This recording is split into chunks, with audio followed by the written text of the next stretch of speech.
તમામ મિत्रों ने all the best. Gujarat police PSI ASI અને કોન્સ્ટેબલ મોક ટેસ્ટ નંબર 45। મિત્રો જો તમે સાચી અને સચોટ તૈયારી કરતા હોય તો આ વિડીયો તમારા માટે છે। આપણે જોઈએ પ્રશ્ન નંબર 1।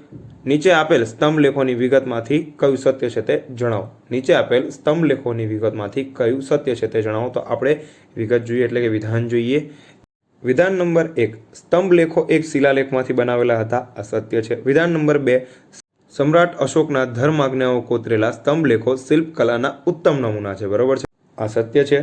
ત્યારબાદ વિધાન નંબર 3। નંદનગઢ, સાંચી, કાશી વગેરે સ્તંભ લેખો હતા અને આ સ્તંભ લેખો બ્રાહ્મી લિપિમાં કોતરાયેલા હતા, આ પણ સત્ય છે। તેથી પ્રશ્નનો જવાબ આવે ઓપ્શન નંબર ડી, આપેલ 1, 2 અને 3 ત્રણે ત્રણ સાચા છે, બરોબર છે મિત્રો। આ સિવાય સ્તંભ લેખો અંબાલા, મેરઠ, અલ્હાબાદ, બિહારમાં લોરિયા, બૌદ્ધ ગાયાના બોધિ વૃક્ષ પાસે પણ સ્તંભ લેખો મળી આવ્યા છે, બરોબર છે મિત્રો। ત્યારબાદ હવે આપણે જોઈશું પ્રશ્ન નંબર 2। નીચે આપેલમાંથી કોના દ્વારા સમુદ્ર તળ પ્રસરણનો વિચાર રજૂ કરવામાં આવ્યો હતો તે જણાવો। નીચે આપેલામાંથી કોના દ્વારા સમુદ્ર તળ પ્રસરણનો વિચાર રજૂ કરવામાં આવ્યો હતો તે જણાવો। તો મિત્રો પ્રશ્નનો જવાબ આવે બી, હેરી હેસ દ્વારા, બરોબર છે મિત્રો, બી, હેરી હેસ દ્વારા સમુદ્ર તળ પ્રસરણનો વિચાર રજૂ કરવામાં આવ્યો હતો, બરોબર છે। ત્યારબાદ આપણે જોઈએ પ્રશ્ન નંબર 3। નીચે આપેલ વિકલ્પોમાંથી અસત્ય જવાબ શોધીને જવાબ આપો। નીચે આપેલ વિકલ્પોમાંથી અસત્ય જવાબ શોધીને જવાબ આપો, બરોબર છે મિત્રો। તો આપણે વિકલ્પોને જોઈએ। એ, મૃદાવરણીય ભૂતકતીની ગતિશીલતાથી પૃથ્વી સપાટી પર કંપન થાય છે, આ વિકલ્પ સાચો છે। બી, આ કંપન તેના કેન્દ્રની મધ્યમાં જ કરે છે, તો અહીંયા આ ખોટું છે, કારણ કે આ કંપન તેના કેન્દ્રની મધ્યમાં નહીં પરંતુ ચારે તરફ કંપન કરે છે, બરોબર છે। આ કંપન ચારે બાજુ કંપન થાય છે, તેથી બી એ અસત્ય છે। ત્યારબાદ સી, ભૂકવચની નીચે જે સ્થાન કે જ્યાંથી કંપનની શરૂઆત થાય છે તેને ઉદ્ગમ કેન્દ્ર કહેવામાં આવે છે। ડી, ઉદ્ગમ કેન્દ્રના નજીકના સપાટીના કેન્દ્રને અધિકેન્દ્ર કહેવામાં આવે છે, તેથી આપણા પ્રશ્નનો અહીંયા અસત્ય જવાબ આવશે બી, આ કંપન તેના કેન્દ્રની મધ્યમાં જ કરે છે, તેમ નહીં પરંતુ ચારે બાજુ કરે છે। મિત્રો જો હજુ સુધી તમે અમારી ચેનલને સબસ્ક્રાઇબ નથી કરી તો સબસ્ક્રાઇબ જરૂરથી કરી લેજો, કારણ કે અહીંયા ડેલી બેસિસ ઉપર GCERT અને NCERT બેઝ મોક ટેસ્ટનું આયોજન કરવામાં આવતું હોય છે, જે તમારી આવનારી તમામ એક્ઝામમાં જરૂરથી ઉપયોગી થશે, બરોબર છે। અને હા, એક નોટ તમે જરૂરથી બનાવી લેજો, કારણ કે દરેક પ્રશ્ન IMP હોય છે અને ઉપયોગી હોય છે। ત્યારબાદ હવે આપણે જોઈશું પ્રશ્ન નંબર 4।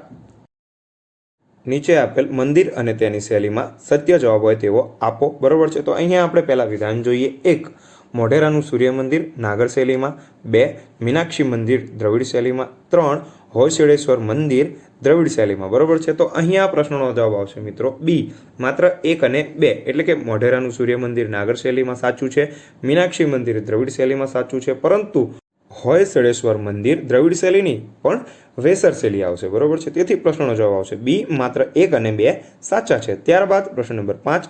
નીચેના ઉચ્ચ પ્રદેશના વિકલ્પોમાંથી અસત્ય વિકલ્પ શોધીને જવાબ આપો, બરોબર છે મિત્રો। તો આપણે જોઈએ। એ, હિમાલયના શીત વનોમાં લાલ પાંડા જોવા મળે છે। બી, ભારત, રશિયા અને ચીન એવા દેશો છે કે જ્યાં એક સાથે સિંહ, દીપડો અને વાઘ ત્રણે એક સાથે જોવા મળે છે। સી, ગુજરાતના જંગલોમાંથી વાઘ લુપ્ત થયેલ છે। ડી, આપેલમાંથી એક પણ નહીં। તો અહીંયા પ્રશ્નનો અસત્ય જવાબ આવશે મિત્રો ઓપ્શન નંબર બી, બરોબર છે।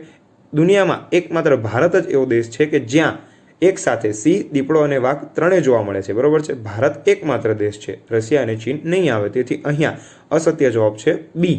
ત્યારબાદ પ્રશ્ન નંબર 6। બે જળ વિસ્તારોને અલગ કરતી સાંકડી જળપટ્ટીને શું કહેવામાં આવે છે તે જણાવો। બે જળ વિસ્તારને અલગ કરતી સાંકડી જળપટ્ટીને શું કહેવામાં આવે છે તે જણાવો।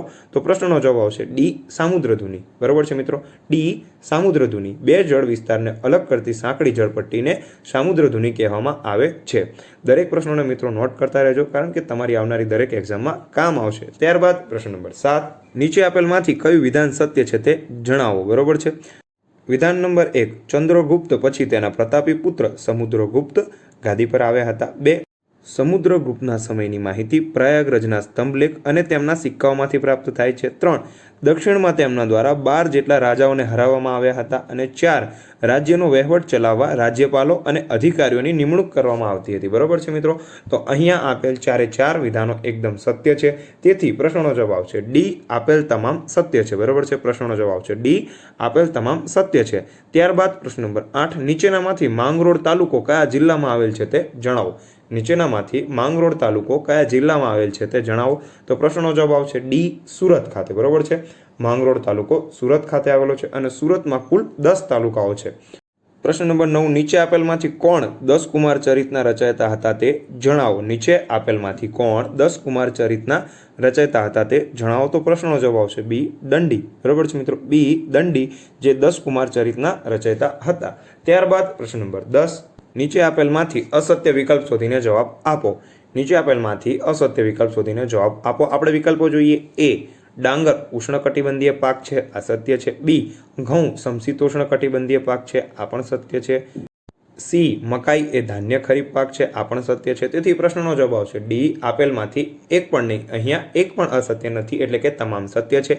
એકવાર ફરીથી જોઈએ. ડાંગર ઉષ્ણકટિબંધીય પાક છે, ઘઉં સમશીતોષ્ણકટિબંધીય પાક છે, મકાઈ એ ધાન્ય ખરીફ પાક છે. પ્રશ્ન નંબર 11, જમીનમાં સંગ્રહાયેલા ભેજના આધારે એક જ પાક લેવામાં આવે તેને કઈ ખેતી કહેવાય? જમીનમાં સંગ્રહાયેલા ભેજના આધારે એક જ પાક લેવામાં આવે તેને કઈ ખેતી કહેવામાં આવે છે? તો પ્રશ્નનો જવાબ આવે બી, સૂકી ખેતી. બરોબર છે, જમીનમાં સંગ્રહાયેલા ભેજના આધારે એક જ પાક લેવામાં આવે તેને સૂકી ખેતી કહેવામાં આવે છે. Option number B. પ્રશ્ન નંબર 12, મુંબઈ પ્રાકૃતિક ઇતિહાસ સમિતિ ક્યારે સ્થાપાઈ હતી તે જણાવો. મુંબઈ પ્રાકૃતિક ઇતિહાસ સમિતિ ક્યારે સ્થાપાઈ હતી તે જણાવો, એટલે કે તેનું સ્થાપના વર્ષ જણાવો. તો પ્રશ્નનો જવાબ આવશે મિત્રો સી, 1883.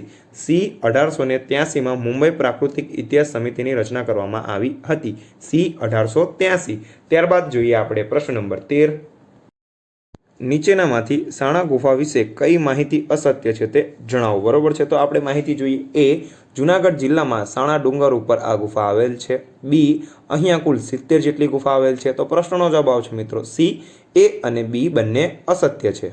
બરોબર છે મિત્રો, સી અને બી બંને અસત્ય છે, એટલે કે ખોટું છે. કારણ કે સાણા ડુંગર એ જુનાગઢ જિલ્લામાં નહીં પરંતુ ગીર સોમનાથ જિલ્લામાં ઉના તાલુકામાં વાંકિયા ગામે રૂપેણ નદીની પાસે આવેલ છે અને અહીંયા કુલ 70 નહીં પરંતુ 62 જેટલી ગુફાઓ આવેલ છે. બરોબર છે, ગીર સોમનાથ જિલ્લો, ઉના તાલુકો, વાંકિયા ગામ અને રૂપેણ નદી અને અહીંયા કુલ 62 જેટલી ગુફાઓ આવેલી છે. આ સાણા ડુંગર વિશેની સત્ય માહિતી છે અને અહીંયા ઓપ્શનમાં આપણને અસત્ય પૂછવામાં આવેલી હતી, તેથી પ્રશ્નનો જવાબ આવશે એ અને બી બંને અસત્ય છે. ત્યારબાદ પ્રશ્ન નંબર 14, ચહેલગાન દળોનો કોના દ્વારા અંત કરવામાં આવ્યો હતો તે જણાવો. ચહેલગાન દળોનો કોના દ્વારા અંત કરવામાં આવ્યો હતો તે જણાવો. તો પ્રશ્નનો જવાબ આવશે બી, ગ્યાસુદ્દીન બલબન દ્વારા. બરોબર છે મિત્રો, બી, ગ્યાસુદ્દીન બલબન દ્વારા ચહલગાન દળોનો અંત કરવામાં આવ્યો હતો. ત્યારબાદ પ્રશ્ન નંબર 15, મુખ્યમંત્રી અને મંત્રીમંડળ કોને સંબોધીને રાજીનામું આપે છે? મુખ્યમંત્રી અને મંત્રીમંડળ કોને સંબોધીને રાજીનામું આપે છે? તો પ્રશ્નનો જવાબ આવે બી, રાજ્યપાલને. મુખ્યમંત્રી અને મંત્રીમંડળ રાજ્યપાલને સંબોધીને રાજીનામું આપે છે. ત્યારબાદ હવે આપણે જોઈશું પ્રશ્ન નંબર 16, નીચે આપેલ ગ્રહોની માહિતી પરથી જવાબ આપો. બરોબર છે મિત્રો, ખૂબ જ સરળ પ્રશ્ન છે મિત્રો. આપણે જોઈએ. આ ગ્રહનો વ્યાસ 12,756 કિમી છે. આ ગ્રહનો વ્યાસ 12,756 કિમી છે. આ ગ્રહને કુલ એક ઉપગ્રહ છે. શુક્ર અને મંગળ ગ્રહની વચ્ચે આવેલ છે. તો મિત્રો પ્રશ્નનો જવાબ આપ સૌ જાણો જ છો. પ્રશ્નનો જવાબ આવશે સી, પૃથ્વી. ત્યારબાદ પ્રશ્ન નંબર 17, તળ ખડકોના ખવાણથી જમીન બન્યા પછી એના એ જ સ્થાન પર ટકી રહે તેવી જમીનને શું કહેવામાં આવે છે? તળ ખડકોના ખવાણથી જમીન બન્યા પછી એના એ જ સ્થાન પર ટકી રહે તેવી જમીનને શું કહેવામાં આવે છે? તો પ્રશ્નનો જવાબ આવે બી, સ્વસ્થાનીય જમીન. બરોબર છે, પ્રશ્નનો જવાબ આવશે મિત્રો બી, સ્વસ્થાનીય જમીન. તળ ખડકોના ખવાણથી જમીન બન્યા પછી એના એ જ સ્થાન પર ટકી રહે તેવી જમીનને સ્વસ્થાનીય જમીન કહેવામાં આવે છે. પ્રશ્ન નંબર 18, વિશ્વ મેલેરિયા દિવસ ક્યારે ઉજવવામાં આવે છે? વિશ્વ મેલેરિયા દિવસ ક્યારે ઉજવવામાં આવે છે? તો પ્રશ્નનો જવાબ આવશે સી, 25 એપ્રિલ. બરોબર છે મિત્રો, સી, 25 એપ્રિલના રોજ વિશ્વ મેલેરિયા દિવસ ઉજવવામાં આવે છે. 2007માં WHO એટલે કે વર્લ્ડ હેલ્થ ઓર્ગેનાઇઝેશન દ્વારા આ દિવસ ઉજવવાનું નક્કી કરવામાં આવ્યું હતું. ત્યારબાદ પ્રશ્ન નંબર 19, નીચેના જોડકા યોગ્ય રીતે જોડો અને જવાબ આપો. એક તરફ આપણને મંદિર આપવામાં આવે છે અને બીજી તરફ તે મંદિર કયા રાજ્યમાં આવેલ છે તે આપવામાં આવે છે. તો આ જોડકા આપણે જોડવાના છે.